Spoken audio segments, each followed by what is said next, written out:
Hello, everyone. My name is Dmytro Maslov. I represented Web3 Institute and also National Academy of Sciences of Ukraine.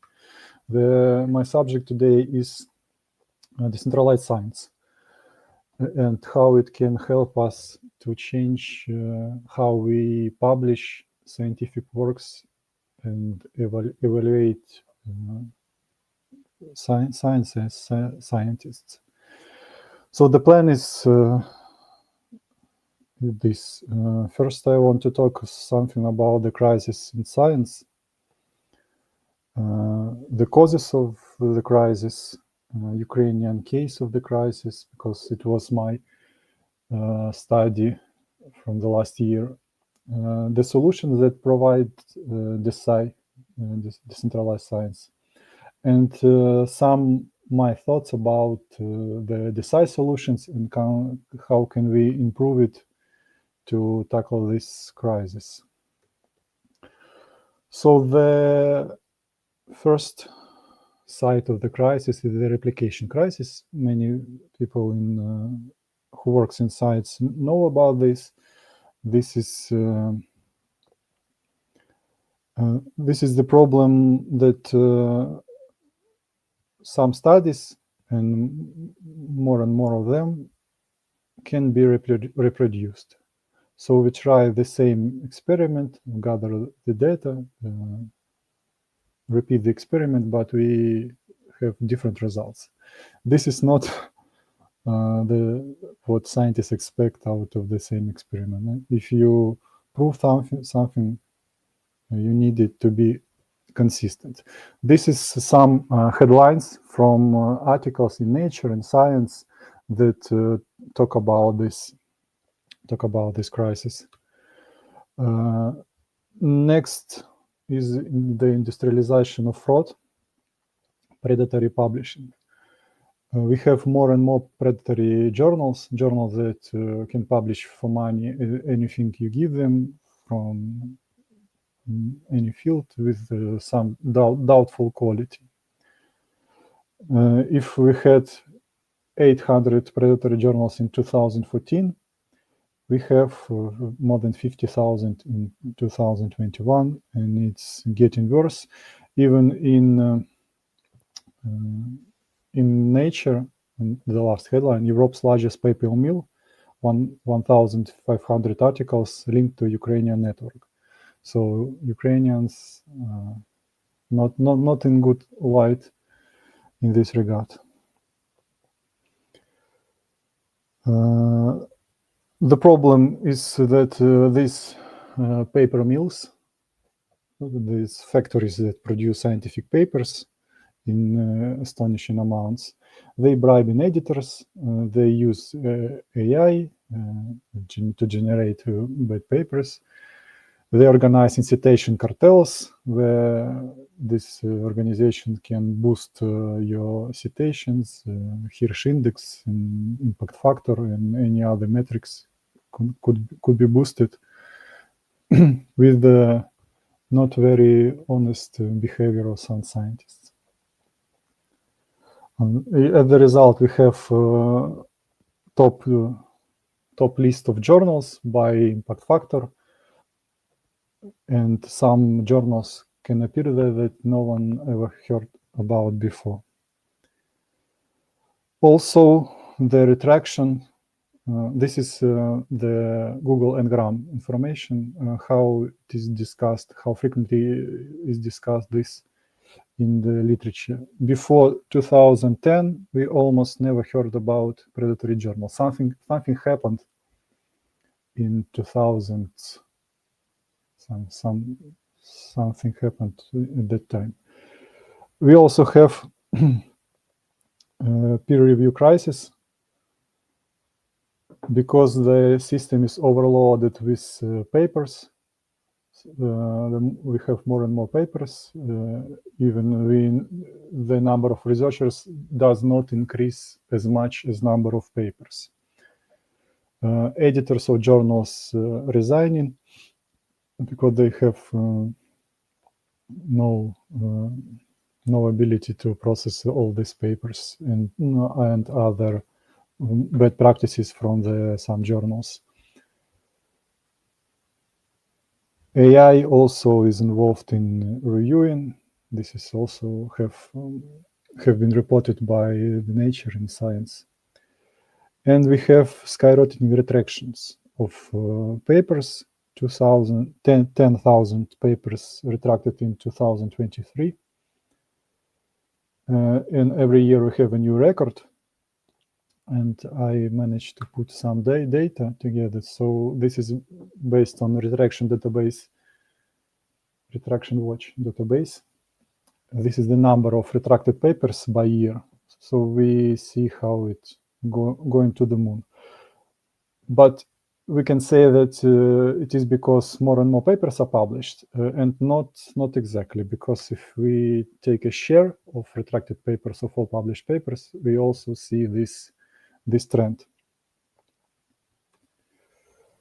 So we have the flood of publications. I wanted to mention some quote of Peter Higgs, who said, "I wouldn't be productive enough for today's academic system." And we have scientists who published papers every couple of days, who have now, even we have the dozens of scientists who published more than 200 papers per year. So there is that. What is the root cause of this crisis? How I see it. The fundamental problem is because we extensively use the so-called objective measurement of scientific output, like in number of papers, number of citations, impact factor, journal rankings, and so on. The problem with that is that no scientific papers is equal to another. And to be able to manage it, to measure it, to calculate it, we need that it must be heterogeneous, or homogeneous, yes. And science produce qualitatively heterogeneous outputs, because we cannot compare one paper to another. We don't know how much time it gets to prepare it, how much resources, how important is this for the science. Yes, we have no objective criteria for this, so we cannot compare it, and thus we cannot calculate the number of papers. This is would be meaningless. The same is true for citations, because no citations is equal to another. The citation could be about how great, how important you work. The citation could be about how it is the most stupid thing I ever read in my life. So citations are also very, very different, and we cannot measure it. Beside that, we have citation cartels, the organizations, industrial organizations, who can game these metrics and make it even more irrelevant. Adding together three scientific articles is like adding together yogurt, sunrise, and the declarations of independence. This is we receive three things, yes, but it doesn't mean anything. Another dimension is economical and political. We have centralization of publishing, oligopoly of big five publishers: Elsevier, Wiley, Taylor and Tracy, Springer, Sage. They have astonishing profits measure up to 40%. The Elsevier profits grows 5 times since 1995. Coincidentally, about at the same time, we started to use extensively metrics like Hirsch index, like impact factor for evaluating scientific publishing, and other similar metrics. At the same time, scientists who do all the work for publishers, like they are editing, they are editors, reviewers, writers, researchers. They don't get paid at all by publishers who sell their work for profits. They charge universities, they charge for indexing, they control scientific databases, and makes big money. Universities cannot refuse to pay because they need access to journals and their journals to be indexed. This is a number of papers per researcher for the last reported year that was published and indexed in Scopus database. As we can see, one of the top, this is productivity measure, yes, productivity measure of number of papers per researcher. Colombia is number 1, Iraq, Qatar, Ukraine is also in the top. They have almost 1 paper per researcher per year. Colombia has almost 3. And we see on the right side of the chart, USA, Germany, Brazil, France, South Korea, and Japan, almost the last years.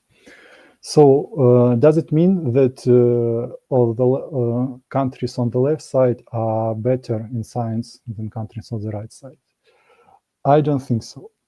We can also see, we can also look at the other effectiveness measurement. This is papers per 1 million expenses in R&D for the last reported year. Number of papers that published per 1 million investment in science. We have leader Iraq, then Pakistan, then Ukraine. Ukraine had the 3rd place. This is this is only Scopus database. If we count all papers, for example, that are published in Ukraine, in other databases, in our domestic databases, we beat Iraq. We will be in 1st place in 250, I guess. So, and the last places are taken by USA, Japan, South Korea, Germany, Taiwan, France, Belgium, and so on. So we have astonishing effectiveness about countries on the left because they have very little money to make a paper. But something tells me that countries on the right are better in science.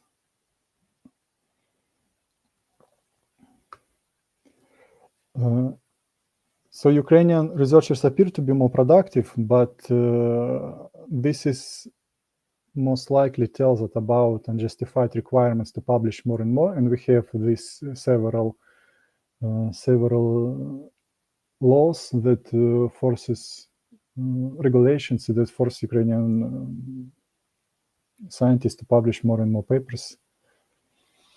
This is also true for other countries, but in Ukraine we go to extremes. Very low resources. We have one of the lowest research and expenses in the world, about 0.3% of GDP. And this causes widespread imitation of scientific work, and this distracts the research quality. So we have this dilemma. Under equal resources, input resources, a greater quantity of publications can only be increased by losing research quality. And quality is binary. Yes, you cannot slightly less quality out of paper. Either your paper is good or it is not. Or it is not a science. Does it solve problem or does it not solve problem? Does it provide novelty and good data, or it doesn't. And we can ask where is the limit on this effectiveness. Could it go higher? Of course it can. We already have people who publish more than 200 papers a year. And something tells me that this is maybe not the great papers. So what the solutions could be there? Decentralized science. This is a movement to democratize research using the Web3 technology. The core values are decentralization and transparency. They identify some of the problems. I don't think they identify all of them, but some of them are identified correctly. This is centralized control, paywalls, oligopoly of big publishers, closed peer review, misaligned incentives, and intellectual property monopolization by publishers. DeSci, what proposes DeSci? Decentralization and openness. DeSci advocates for removing centralized intermediaries and providing platforms for researchers to raise funding, share data, run experiments, and distribute findings directly to the public. I think the main goal of decentralization must be to abolish academic journals, because with today's level of technology, we don't need really academic journals anymore. Also, the decentralizations by itself doesn't solve the problem of reputation and trust, which is important in science. We still have rely on reputation because for people from outside science, we need mechanism to know who to trust.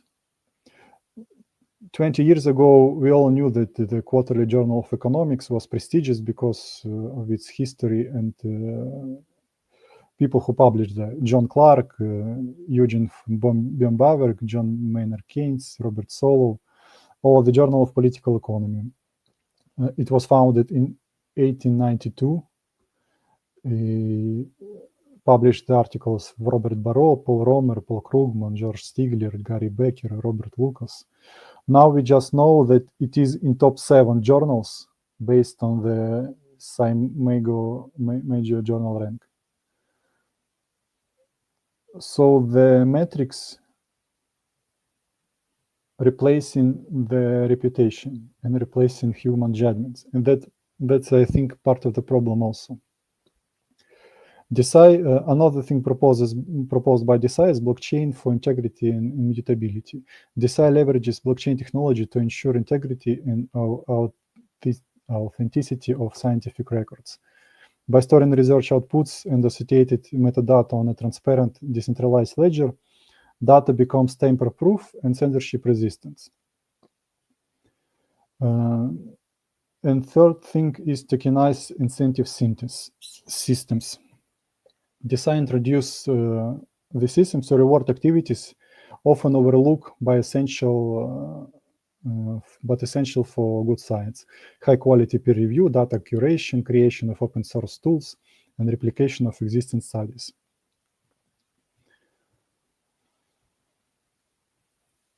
This have also 2 edges. For one thing, yes, there is a problem that reviewers are not get paid, and editors.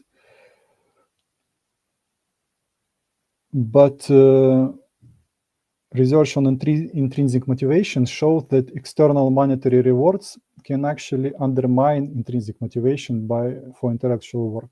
When you pay people to do something they would do anyway out of interest, you can paradoxically reduce their engagement. I think the problem with incentives,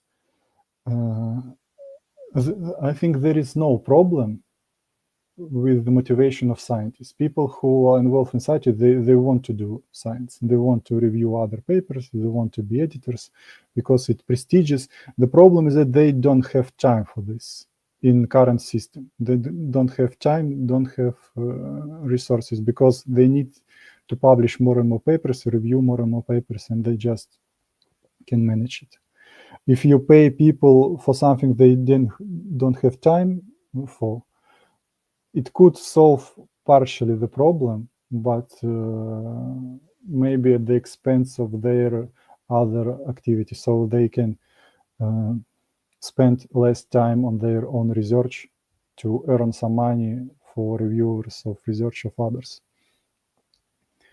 There are DeSci projects and infrastructure that are currently developing. They have some of them. They have their tokens that is have already nice capitalizations. Molecule is core infrastructure for intellectual property NFTs marketplace. Vita DAO is a decentralized autonomous organization that focuses on longevity research, utilizing Molecule's IP NFT framework for enable community-driven funding for aging research. There are a number of others. Athena DAO is dealing with women's health. Research Hub, I return to Research Hub later, and others.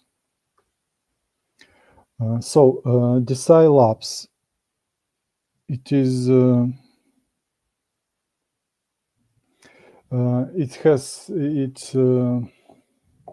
it has one of its internal project, which is called DeSci Publish, all-in-one preprint network for sharing and versioning manuscripts, data, and code without fees or barriers. It integrated AI. I'll show you.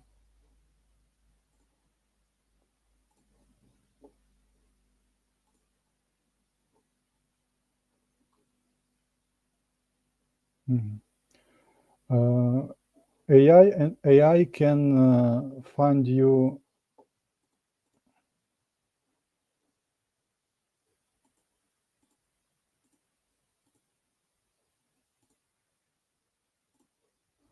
sorry, this takes too much time. It uses AI to try to find papers, to tell you about them in summaries, but I think I like more the ResearchGate. Research Hub.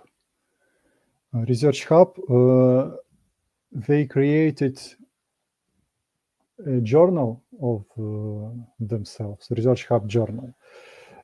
It pays for reviewers $150 in their research coin. They have token research coin that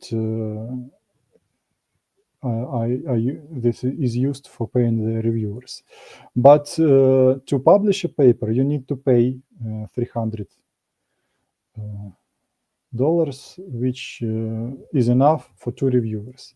So it is unclear why do they need their token for that, but still it's a lot less than most open access journals charge you. They have charges of $2,000, $3,000, $4,000.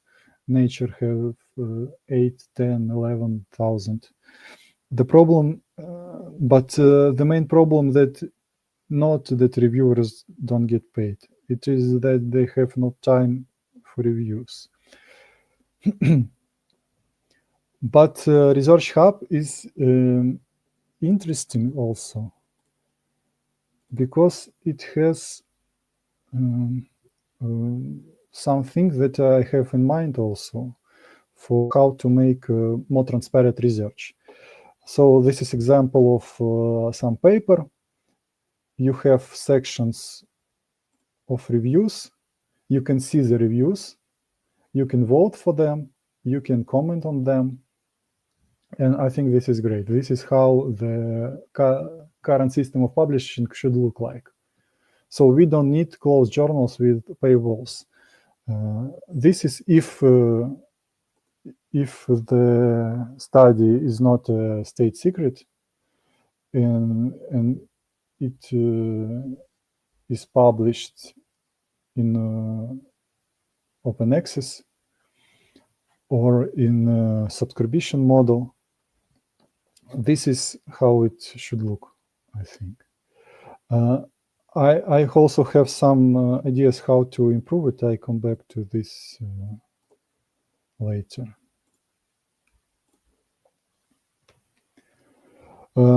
So decentralized science provides technical infrastructure. This is distributed ledger technologies that provides immutable tamper-proof records that create permanent censorship-resistant audit trails for every step of the research process. Decentralized storage, there are projects like IPFS, Arweave, and Filecoin that can protect the science data and make it decentralized as well. And also zero knowledge proof to cryptographically demonstrate the validity of a claim without disclosing underlying sensitive information. I think this is crucial for possible solutions for science publishing. I will also mention it later. DeSci also includes Web3 funding mechanism, DAO governments, quadratic funding, milestone-based smart contracts. Decentralized autonomous organization allow diverse stakeholders. It works, but mostly for now it works mostly in health research and mostly development. Quadratic funding, it formula prioritizes the number of unique contributions over total amount. And milestone-based smart contracts can issue research grants with built-in milestones and public tracking, unlike traditional funding granted upfront with limited transparency. This is only applicable to some of research and development. In biomedical, for example. But in other fields, in fundamental science, we don't have a way to measure science results in the moment. In the long run, we see that science is important, but not at this time. Many great discoveries happened because some scientists just thought, what if, and studying something for fun or developing tools with zero understanding of practical applications. And for this, smart contracts, milestone-based smart contracts are maybe not very suited. Also, tokenization of intellectual property, like patents. They can transform previously illiquid institutional assets to liquid on-chain assets. They can be fractionalized, allowing multiple stakeholders. But patents are technology development results, not research results. Patents could be sold and thus tokenized, but pure research products, I think, I'm not sure. And how do you make money on science research as opposed to technology? The fruits of research are too far away for any business to be interested. Research must be funded by governments and international organizations. Technology can be funded by private entities. So this has application, of course, but it is also limited. So what is, in my opinion, DeSci gets right? This is technical infrastructure that makes obsolete current system of scientific publishing and mostly funding. Not mostly, but in some cases. It identifies centralization problems, open access and transparency goals has, and need for new incentive structures. What DeSci misses is that we still have reputation and trust systems. Tokenizations can commodify science, and this is not always a good thing. DeSci cannot replace expert judgment, and intrinsic motivations is important. So what in my opinion, we can improve in current decentralized science station. The core principle is make subjective evaluation public, which is partially provided by Research Hub. This is a great platform, I think. This platform should allow to publish anyone anything they want, but it also must be reviewed. So we can, on this problem, we can't separate the reviewed and not reviewed papers like it happens in other preprint publishing platforms. So this platform also must provide templates for papers, dataset, research outputs, so we don't need to change the format for different journals. There is a waste of time complete. Authors must be visible, but reviewers can be anonymous, and for this anonymity, we can use zero knowledge proofs. We must also see connections, authors, credential, and networks. Who are they connected to? And tiered commentary. So we can, for example, to show in different colors people who are reviewing and commenting your paper.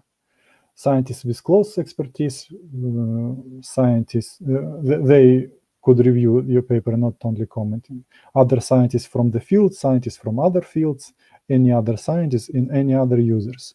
So this would make science accessible to all.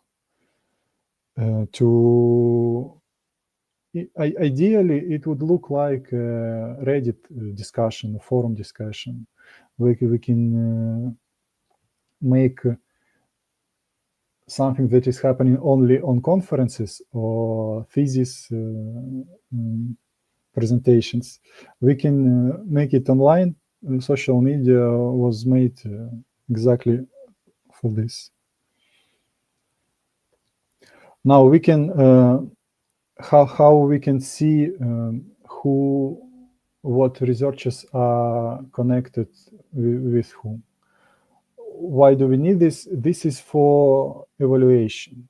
The principle, the idea is tell me who is your friend is, and I tell you who you are. So there is a study that shows that the highest chance of winning the Nobel Prize in science is to be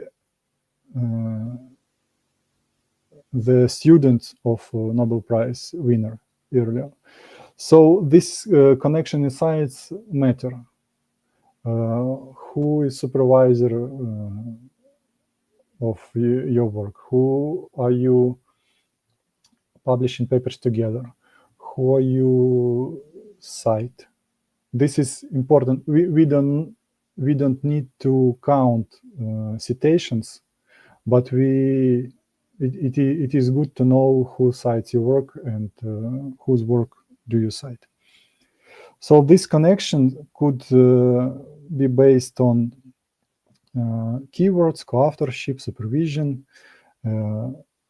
You can have score as accumulated over entire career or for last years. We must have version control, of course, because we can edit papers. There is a good opportunity that's provided by version control, where we can, which is not possible in classical journals, but now modern technology allows us this. And reviews could be anonymous, but for the reputation system to work better, it should not be anonymous, because it shows your expertise, build reviewer reputation, and anti-fraud. But zero proofs solves most of these problems, and it could be used to hide the name of reviewer, but also validates its expertise. And this could be used for critical use of powerful figures, because maybe your supervisor, or maybe your head of your department, maybe some politicians, maybe controversial topics. And not everyone could be a reviewer, but everyone could comment, and we see who reviewers are by their color in conversation section, and we can judge how important is their opinion on this matter. Do they have any expertise? At the same time, this system would work only if we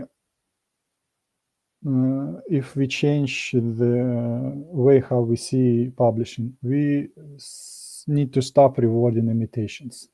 For this, we must stop to use scientometrics in evaluating students, universities, rankings, journals, and so on. We also must enforce real consequences for dishonest behavior in science. For people involved in creating paper mills, plagiarism, and so on. We must promote transparency, publish reviews, connection between scientists, make the network visible. Eliminate regulatory requirements. This is most painful issue for Ukrainian scientists, because we have too much of that. List of approved journals, scientific databases, and we stop using metrics as the targets. The only way to stop using metrics as the targets if we can stop use these metrics altogether.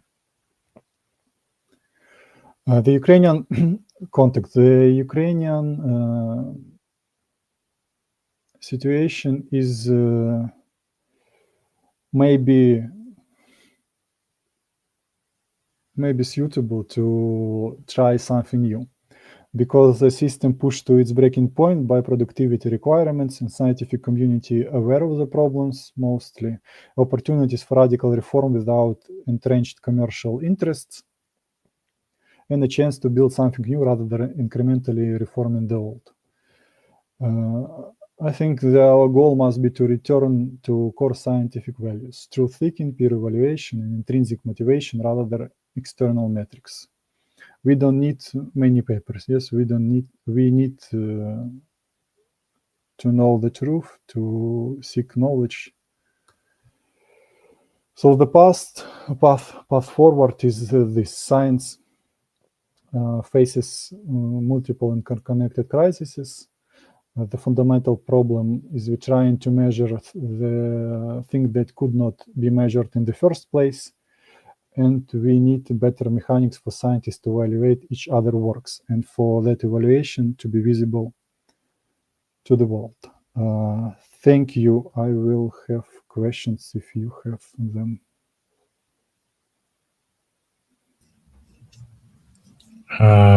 Yeah, thank you so much. You can ask questions in the YouTube section, but my question would be, like, as you work as in the National Academy of Sciences, what is the perception of the DeSci approaches there, and overall the topic that you explored? I think most people do not know about this. They didn't hear about this. This is the first time that I talk about decentralized science publicly. I have plans to show it to my colleagues in National Academy. For now, I show them that there are these crises that are pressing, and now they ask me what can we do. this was my plan. So the next step is to show him decentralized science and these tools that provide these great opportunities to move forward. And thinking of Ukraine as just one, not so big country in terms of like scientific stage, like if we want to move forward, would we have enough to kind of change the standard, or should we pool resources maybe with the other countries who feel the same? Like, how would you feel about the approach of like trying this out? Yes, this is a global problem. The crisis in science, it doesn't happen only in Ukraine. In Ukraine, we have some extremes, but this is a common problem. So I think there are some initiatives, like people who created the decentralized science in the first place. Yes, the people who created Research Hub, people who joined initiative like Squara, that gathers more and more participants, universities from around the world. We have in Spain, in Switzerland, I know in Zurich University. So we can maybe talk to them and show them what is happening in Web3 in terms of science development, and of course promote it further away. Yes. Okay, great. Well, I see no questions so far. Thank you so much for the presentations, and thanks for researching such an important topic about science and its impacts.